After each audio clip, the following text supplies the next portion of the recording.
ఒక SC community నుంచి వచ్చి ఉన్నతమైన విలువల కోసం పనిచేసిన వ్యక్తి. నేను సీఎంగా ఉన్నప్పుడు ఆయన ఇన్ఫ్రాస్ట్రక్చర్ డెవలప్మెంట్ కార్పొరేషన్ ఎండీగా పెడితే హైదరాబాద్ చూశాడు. ఏ విధంగా నేను ఒక ఆలోచన ఇస్తే ఆ ఆలోచనని ఎట్లా ముందుకు తీసుకుపోవాలో తీసుకెళ్లారు. చాలా అరుదుగా దొరుకుతారు మంచి వ్యక్తులుగా ఉండి చెప్పిన పని కరెక్ట్గా చేయడం, స్ఫూర్తిదాయకంగా చేయడం, ప్రజల్లో మంచి పేరు ఉండడం, ఇవి చాలా తక్కువ మందికి ఉంటాయి. అతి తక్కువ మందిలో ఒక పెద్ద మనిషిగా అందరికీ మంచివాడుగా బ్రహ్మాండంగా పనిచేసిన వ్యక్తి కృష్ణప్రసాద్ గారు. ఆఫీసర్గా నేను ఆదరించాను 9 సంవత్సరాలు. తర్వాత నాకు 2019లో 24లో ఎంపీగా బాపట్లగా ఎవరిలో పెట్టాలి అని ఆలోచించినప్పుడు దానికి కూడా ఒక కారణం ఉంది. నేను రిజర్వేషన్లు మాదిగా మాలా అందరికీ ఏబిసిడి కేటగరైజేషన్ చేశాను. అది ఎప్పుడు చేశానంటే 96లో చేశాను, 97, 98లో చేశాను.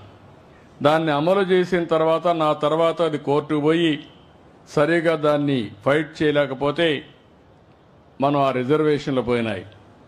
మళ్ళీ 30 సంవత్సరాల తర్వాత నేను ఆ రోజు పెట్టిన రిజర్వేషన్లు మళ్ళీ సుప్రీంకోర్టు 7 మందితో కూడిన బెంచ్ దాన్ని అప్రూవ్ చేశారు. ఇది సామాజిక న్యాయంలో భాగం, ఇది సరైన నిర్ణయమని నేను చేసిన నిర్ణయాన్ని యాక్సెప్ట్ చేసింది. మళ్ళీ నేను ముఖ్యమంత్రిగా ఆ నిర్ణయాన్ని అమలు చేస్తున్నాను. ఇది దేశానికే ఆదర్శమైంది. అలాంటప్పుడు నేను ఆలోచించింది, సామాజిక న్యాయంలో భాగంగా ఎవరిని పెడితే బాగుంటుందని ఇక్కడ ఆలోచించి కృష్ణప్రసాద్ గారిని ఎంపీగా ఎంపిక చేస్తే, ఎందుకంటే ఆయన మంచితనం నేను ఆ రోజు చూశాను. ఎవరు మీకు బాగా ఉపయోగపడతారనుకున్నప్పుడు ఆయన ఎంపిక చేశాను. ఆయన ఇక్కడ ఎంపీ అయ్యాడు, తర్వాత ప్యానెల్ చైర్మన్ అయ్యాడు. పార్లమెంట్లో కూడా చాలా గౌరవప్రదమైన స్థానంలో ఆయన ఉన్నాడంటే నేను గర్వపడుతున్నా. బాపట్ల ఎంపీ అంటే ఇట్టుండాలని ప్రజలు ఎల్లప్పుడూ గుర్తుపెట్టుకోవాల్సిందిగా నేను కోరుకుంటున్నా. ఆయన చాలా స్పష్టంగా చెప్పాడు.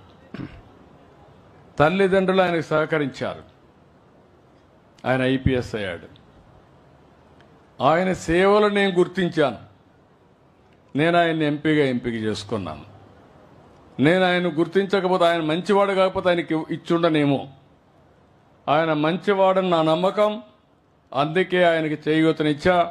రిటైర్మెంట్ తర్వాత ఏ కొద్ది మందికో ఈ అవకాశం వస్తుంది. అలాంటి అరుదైన అవకాశాన్ని అందిపుచ్చుకున్న కృష్ణప్రసాద్ గారిని అభినందిస్తున్నా, కంగ్రాచులేషన్ తెలియజేస్తున్నా. ఇది ఏ విధంగా ఒక్కరికొకరు మనం, మీరు కూడా ప్రజాహితం కోసం మానవత్వంతో పనిచేసి మీకు తగిన సహాయం చేయండి. సమాజంలో మీరు చేయకపోయినా పర్వాలని చెడు చేయొద్దండి. చాలామంది మనం నిద్ర లేసే చూస్తూ ఉంటాం, విషం కక్కుతూ ఉంటారు. ఎందుకు గక్కుతారో మనకే అర్థం కాదు. అది మంచి జీవితం కాదు. విషం గక్కేవాళ్ళు, చెడు ఆలోచించేవాళ్ళు ఎవ్వరు ఏం చేయక్కర్లేదు. ఆ చెడే వాళ్ళని